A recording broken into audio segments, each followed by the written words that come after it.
so much. Yeah, so thank you very much. So I'm here to talk about the funding that Department of Ecology provides for water quality projects, and that includes both grant and loans. And by water quality projects, there we go. This would include wastewater, stormwater, on-site, and non-point projects.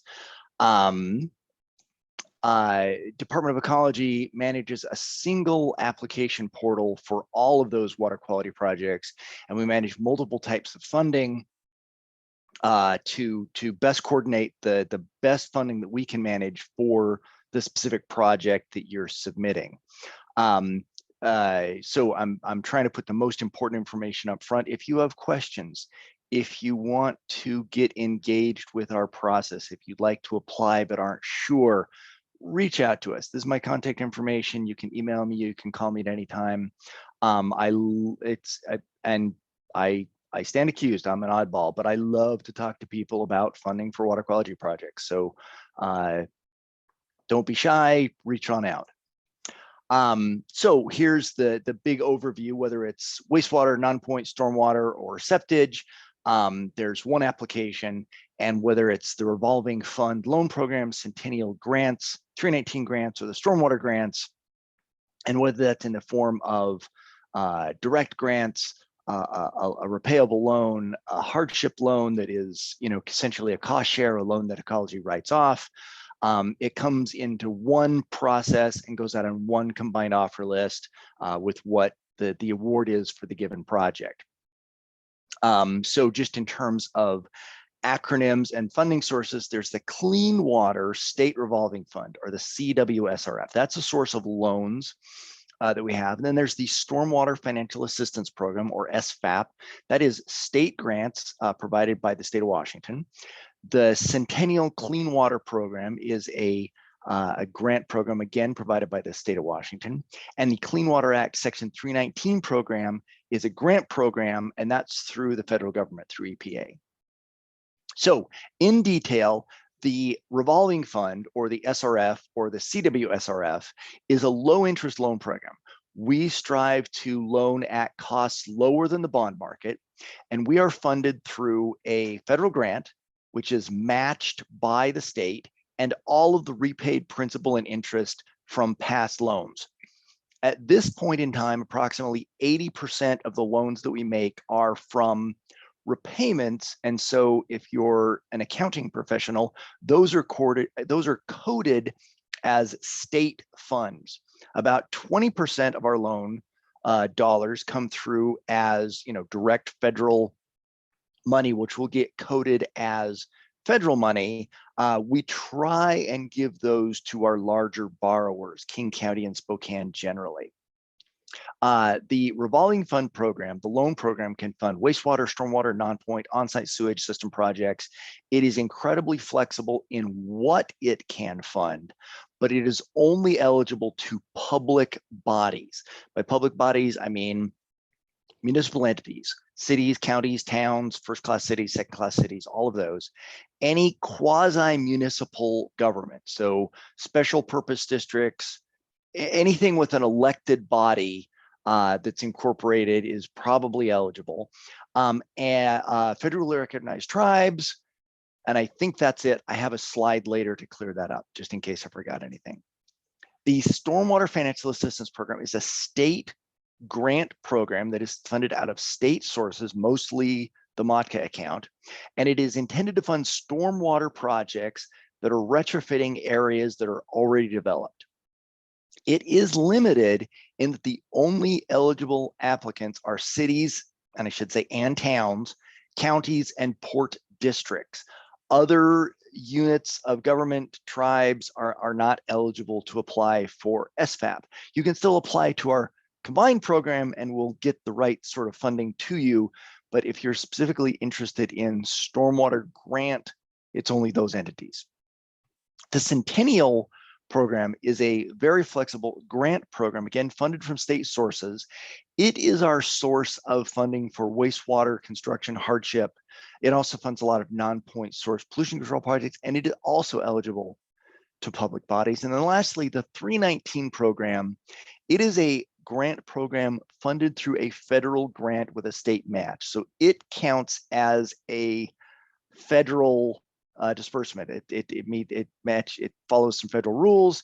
And when you do your end of year accounting, it counts as a federal fund source if you're adding up for whether or not you have to do the audit.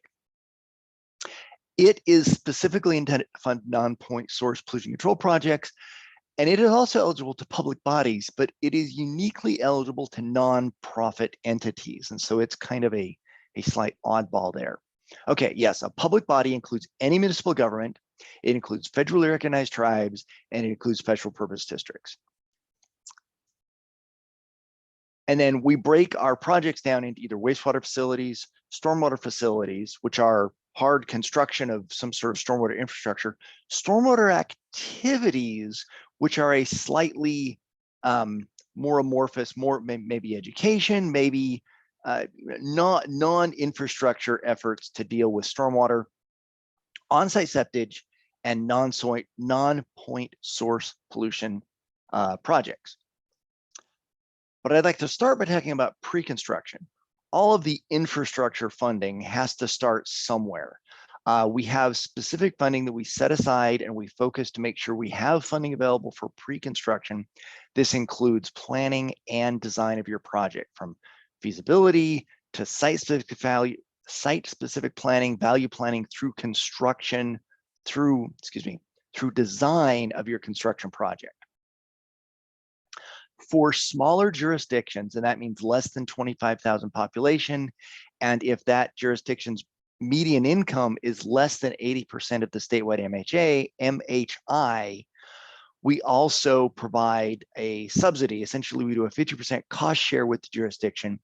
Half of the cost of the design or the planning effort is in the form of a loan that the jurisdiction will repay. Half of that is essentially paid by Ecology. We talk about those as forgivable loans or forgiven loans or forgivable principal, but it's, the jurisdiction is only going to be responsible for 50% of the cost of that pre-construction activity.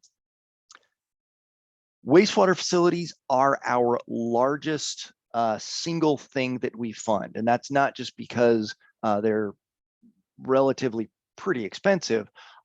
It's kind of what we're most known for. That's what people think of us as, and so that's what we get more applications for than anything else. This includes all elements of your wastewater system: collection, pump stations, pretreatment, treatment, your outfall, your biosolids process. It can also include CSO correction, large on-site sewage facilities that are, serving domestic communities, or reclaimed water facilities. Also, we can help pay for the land acquisition, either to site your facility on or for land treatment. As part of the wastewater construction process, we also evaluate wastewater projects for hardship. And this is the potential for grant funding for those utilities. Essentially, we're looking for projects that are either so large or so expensive that they're going to impose a sewer bill on the ratepayers that's more than 2% of the median household income for that area. So there's obviously some math to arrive at that. What's the cost of the project? What's the budget for the utility to begin with? How much is this project going to increase their annual budget? And then what does that translate to in terms of the ratepayer, and what does that mean in terms of the median household income for that part of the state? The basis, I think I just went through that. So we look at the system plus the project cost, and we examine the impact on residential sewer fees. If it is determined that this community is facing a hardship in terms of the rates that they will have to charge their sewer users, we have several options. We can provide Centennial Grant, We can provide additional forgivable principal if we've got capacity to do that. We can reduce the interest rate on the loan potentially as low as 0%. But subsidy is focused on the need that those ratepayers are facing. We can't provide subsidy for that portion of the project that's planned for growth. So if this is a big treatment plant expansion that is largely driven by growth, our ability to provide hardship grant is limited. If this is a big treatment plant expansion to allow capacity for industrial or commercial customers, or to allow expansion of one locally, we can't use our subsidy for those parts of the project. And we're limited to $5 million of free money assistance, whether that's grant or forgiven loan, on a per project basis. The other main type of project we fund is stormwater infrastructure. So stormwater facilities. These might be eligible for the Clean Water Revolving Fund or for the Stormwater Financial Assistance Program. And this can range from planning, design, through construction of any sort of stormwater facility. And depending on the type of stormwater facility, it might be funded by SFAP, it might be funded by CWSRF, it might be funded by both. Stormwater activities are more, they're an odder bunch, and they can be funded by CWSRF, SFAP, or Centennial. And there's a range of stormwater activities that count as activities. If you've got a specific question, there is kind of a dividing line between what counts as an activity, what counts as a facility. I'd be happy to go into that in more detail. For the Stormwater Financial Assistance Program, normally that grant requires a 25% match. Now that match could be met through debt by borrowing from the SRF, or it could be met from some other source. If your community is smaller than 25,000 and has an MHI below 80% of the statewide median, then we reduce the match requirement for that grant down to 15% as a way to assist those communities to bring their projects together. And then lastly, non-point source activities. These could be funded by loan, but that can be challenging sometimes to have a source of repayment. They can be funded by Centennial Grant, or they could be funded by 319 Grant.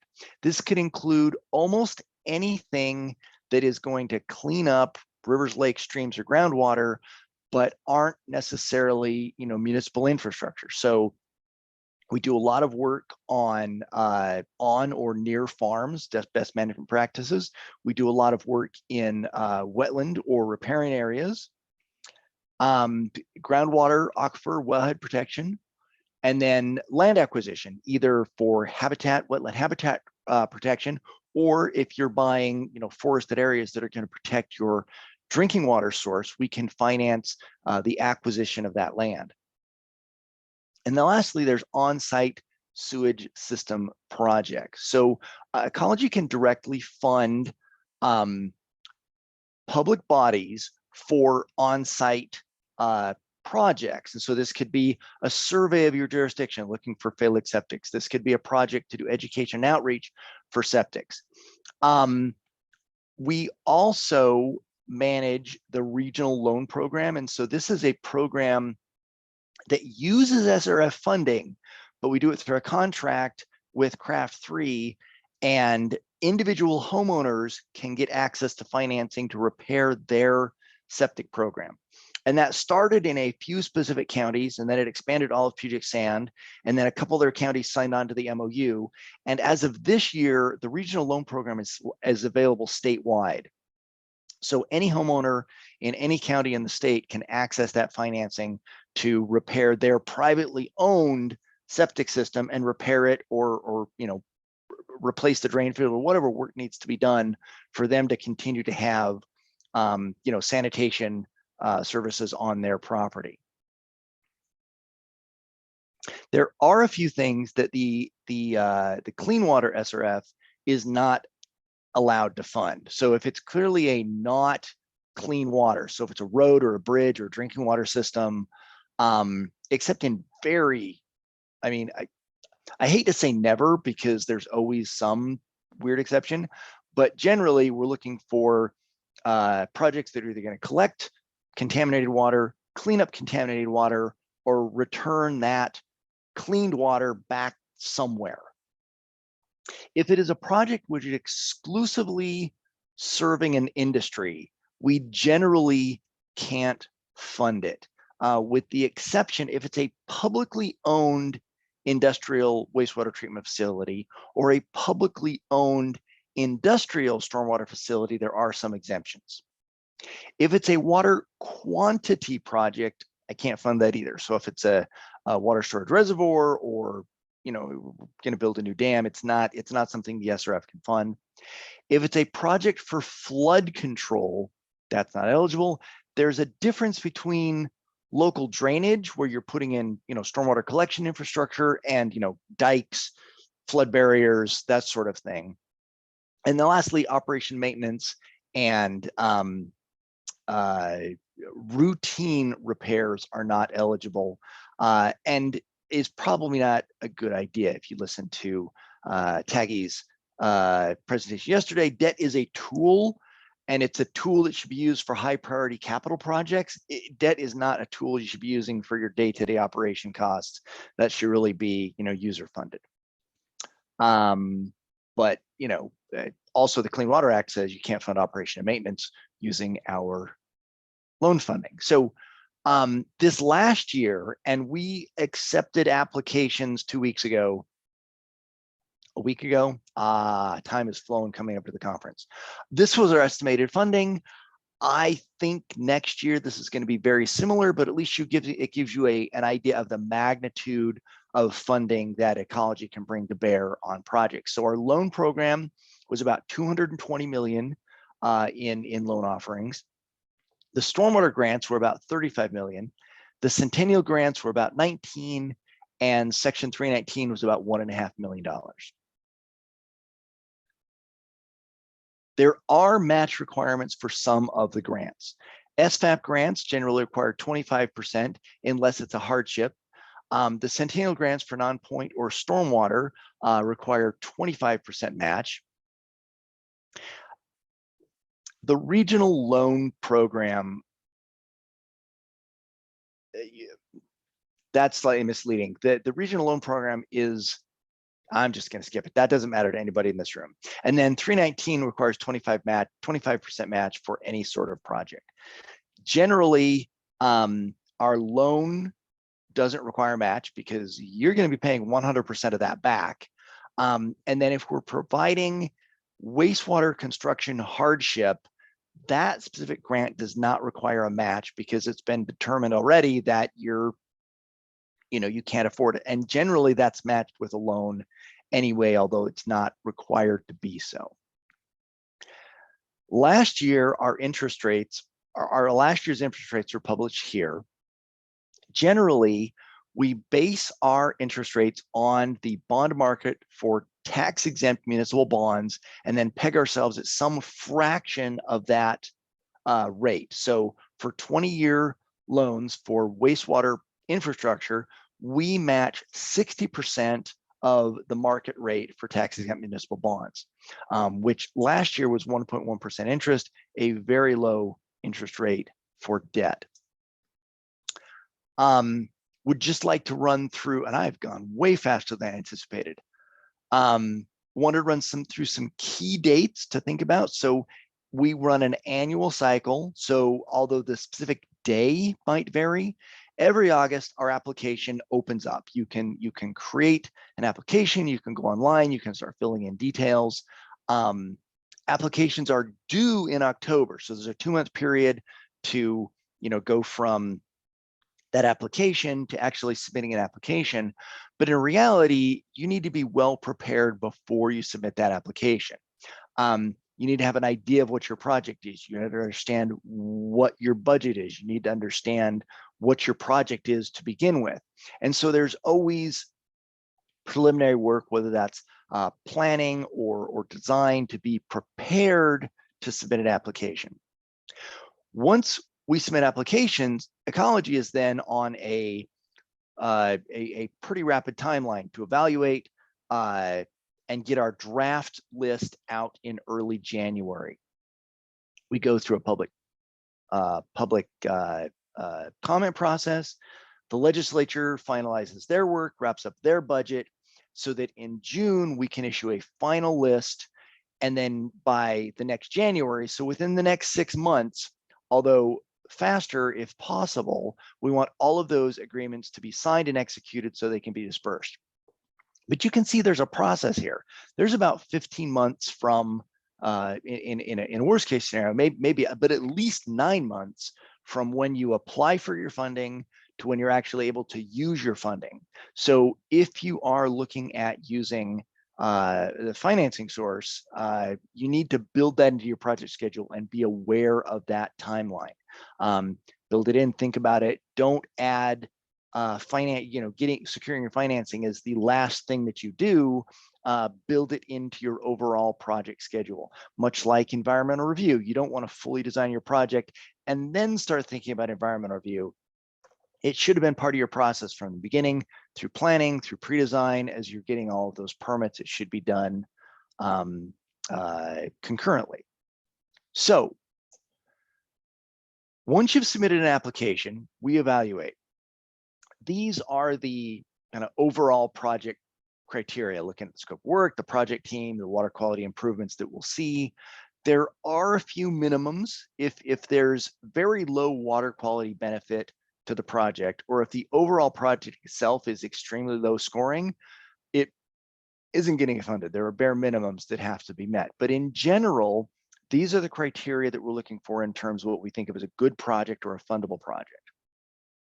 I want to emphasize that it's the value of the project itself that's getting evaluated, right? So we look at, is this, going to improve water quality? Is this going to set a community up for success with their wastewater system?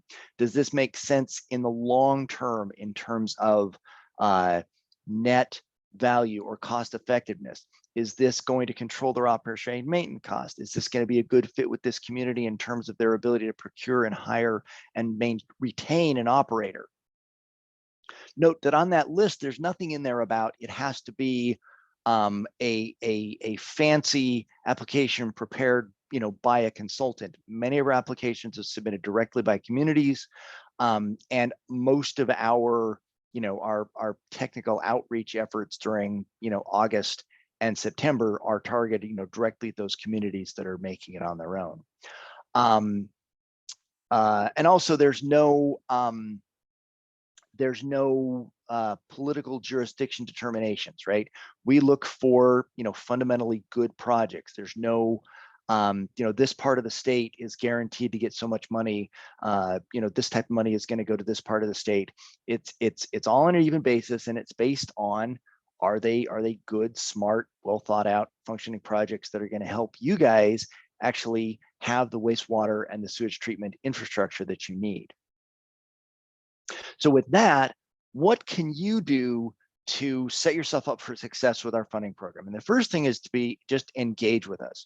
Reach out to Ecology staff, give me a call, talk to your permit manager, talk to somebody Ecology, let us be aware you've got a project, let us walk you through the process. If you're, early, we can set you up for success. If you're maybe on the late side, you've already started your project, started design, we can let you know where we are and how we can fit into your process. And then communicate. Let us know what's going on. Let us know if there's been project delays. Let us know if your scope has changed. Let us know if you're running into challenges with meeting your compliance schedule or whatever that is. The more we know about you and about your timeline, the better we can fit into your project plan. And then lastly, you need that project plan. You need to plan your project, and whether this is your general sewer plan, your wastewater engineering report, if you go back and do, value engineering on a specific project, what's key here is that your project is fundamentally going to be useful, that it's going to be a good fit for your community, that it's going to be affordable, that it's the right project, both in terms of technology, scope, sizing, that is going to, set your wastewater utility up for success. Or I work in wastewater, and so I start to generalize. Going to set your wastewater, stormwater, non-point, or on-site project up for success. In all cases, we're looking for a fundamentally, good, useful project. And we want to help you develop that project. So if you stay in communication with us, we can be part of that process. For additional information, you can go to Ecology's website, and I can post these links. I believe they're posted in Socio, or we can get you there. But these are the combined funding program, the general resources page, and the kind of overview of the funding cycle. So if you want to read those documents specifically, we can get you connected to them. The PowerPoint will be going on the IACC website. These should be live links in that PowerPoint. You don't necessarily need to copy them down from memory while watching this slide. And I kept expecting questions to pop up. I kept looking over my side. I didn't see any. Again, I'm David Dunn. You can reach me at david.dunn@ecy.wa.gov. That's my direct cell phone number. You can always, either get in contact with me or leave me a message on that number. We have a question. Yay. So are COVID-related recent impacts going to become criteria in future calls? I'm not sure what that means, but I don't think so. What sort of criteria would that be, Deb? If you want to unmute. Of course, you're not going to let me just type it in. Okay, Deb. So as far as the demographics, as far as needs, as an expression of community need, I've seen some COVID-19 related questions in applications I'm not used to seeing. So I've just figured I'd throw that out there and see if it's going to show up in yours. We're not planning on it.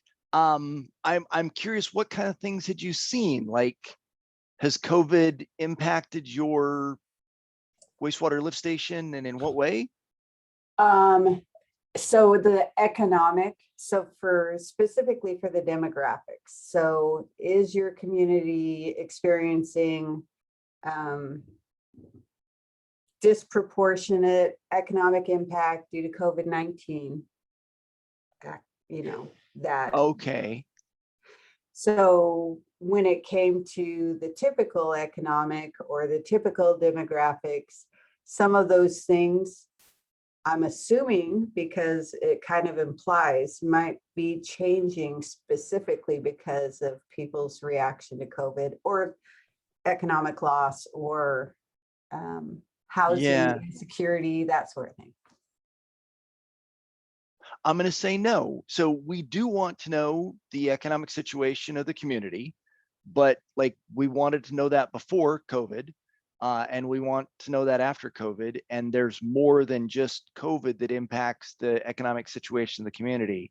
So we'll continue to look at that information, but we're not, planning to change the questions that we've been asking, specifically for that. And then in terms of, specific staffing impacts, I mean, if the project itself is, either in response to, pandemic or whatever, as long as it's a smart project that's meeting the need of the community, I think we're already asking that question.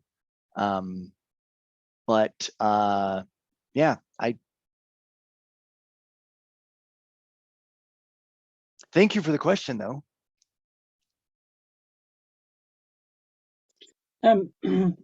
David, when you were talking about the timeline for signing an agreement, so the list comes out, agreements get drafted, I think it would be important for communities to know, if they don't already, that in order to sign, for Ecology to actually sign your agreement, you need to be in compliance with Growth Management Act. Yes, if you're a jurisdiction that is regulated under the Growth Management Act, you need to be in full compliance, or Ecology cannot sign that executed agreement. So cities and counties that are full planning need to have their plans up to date. Other cities have to make sure that they're updating their critical areas ordinances. But if you represent a non-county, non-city, for example, a sewer district, GMA doesn't directly regulate you, so we could still execute a loan or grant agreement with you. But in general, also you need to be in sync with the overall GMA plans for your jurisdiction. But because perhaps your county hasn't, submitted their update, that's not going to prevent you from, moving forward to the project that you need to implement. So another question is, what funding partners does your funding schedule fit well with? So we've set up our timeline to be most compatible with CDBG funding. They're another fantastic source of grant funding, and in many cases, we'll look at a project's financial status, and there's a lot of need in terms of what would be required to make this project affordable for that community. And we have a $5 million limit on the amount of assistance we provide any one project. And so sometimes CDBG is a critical partner to make something affordable at all. We can work with any of the other funders, but usually it's easier to have less paperwork on a project. So if Ecology can provide the loan and the grant and make your project doable, and it's not necessary to bring in another loan funder or another source of funding, just in terms of administrative burden and headache, because those things are not inconsequential. Those have real costs on your community. It's easier to deal with one agency. And so rural development is another fantastic agency, and they have both a loan and a grant program. In most cases, it's easier to pick an agency and deal with their reporting, their oversight, their inspection requirements, rather than pick two agencies and have to meet, two masters. If it's necessary, we'll absolutely do it, and we'll try our best to make it as painless as possible. But the reality is you now have two different agreements, and you have to comply with the conditions that are in both of them. So probably some of these people sat through the CDBG session earlier, where they were told that they should have at least a funding partner to go in for CDBG, like an ecology funding partner. Right. Am I still sharing this? I don't think I'm sharing the screen. Am I? Yes, you are. Oh, I should get those pictures off there then. Yes, so CDBG applications are due in June. Wait, I've zipped past my dates. There we go. So we'll put out our final offer list in June. I shouldn't click. And that's the same time that CDBG applications are accepted. So you'll have a firm foundation in knowing what Ecology's kind of base offer is, in terms of, at least there's enough loan to fully fund the project. So CDBG isn't, investing the first dollar in with no guarantee that the project is actually going to be built. So that the timeline was in some ways set up to be compatible with them. Is that an answer to your question?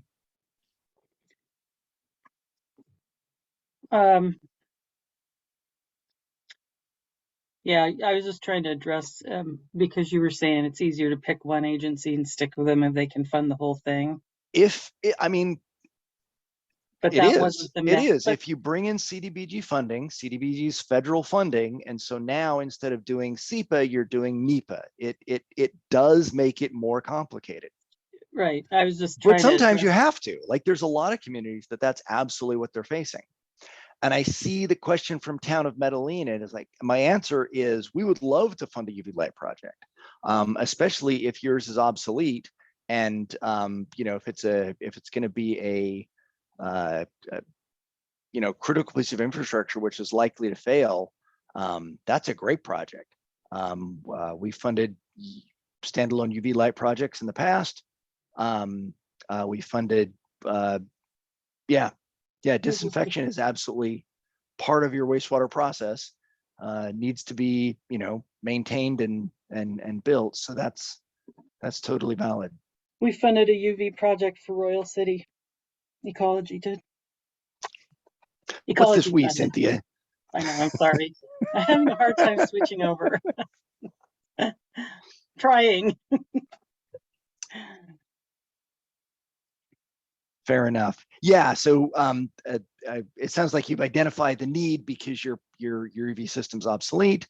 And I don't know where you are in your timeline, if you've done the plan to decide, what sort of system you want to replace it with, if you've started design, but wherever you are in that process toward, executing the installation of the new system.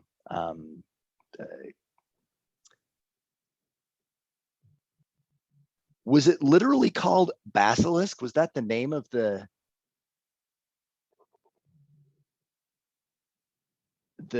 company that produced it, or was that just what you Sorry, guys call David, it? I can't spell. It's ballast. The ballasts are Oh. obsolete. And I couldn't spell. or autocorrect helpfully set you up. Yes, some of those older Trojan systems they've stopped making ballast for, and I know that there is a fairly active aftermarket community. We just literally found 2 in Georgia, and it's going to cost us $600. That's the Band-Aid, but we don't want a Band-Aid. We really want a permanent, fix, upgrade.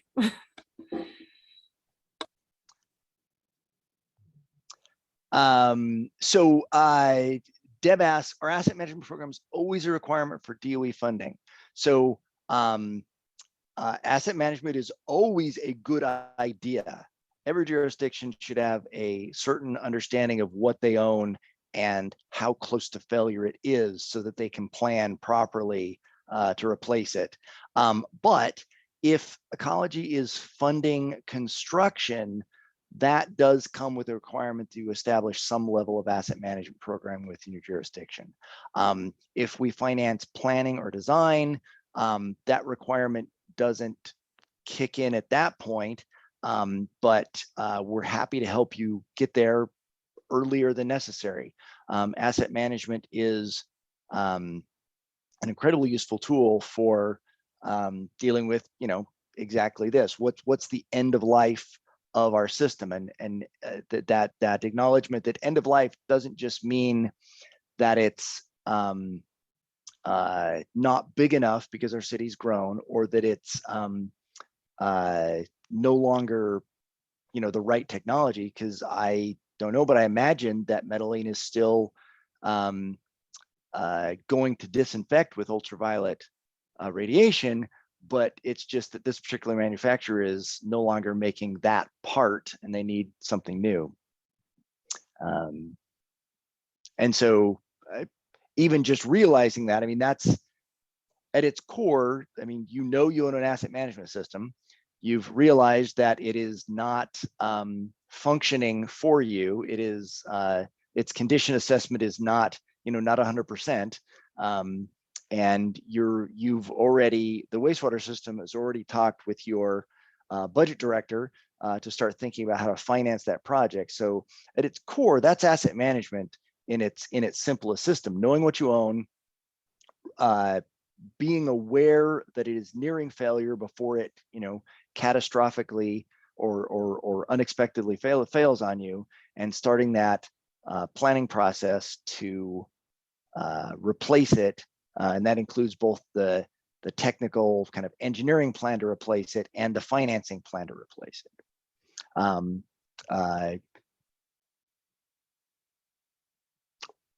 if you get me talking about asset management, I will just keep going. So I will. Yeah, but I can kick you out if I have to. Good enough. Fair enough. Does anyone else have questions for Dave? I don't see anything else in the chat. You all know where I am. You all have my contact information. You can get it in about a week. We'll have these uploaded to the IACC website, so you can get it from there, or you can review it if you were thinking of something, or you can call David. So we don't have anything else. We'll give you 20 minutes of your life back, and you can take a break. There from 2 to 3, the exhibitor booths will be open. Oop, does Rocky, do you have a question? No, I think it was a. No. Okay. No. Yeah, Okay. exhibitor booths are open, and the survey for the conference. There should be a link in the announcements at this point, or there should be an email with a link to that survey. We would appreciate your thoughts on how the online environment went this year. All right. Thank you, everybody, for joining us, and have a good afternoon. Thank you, everyone.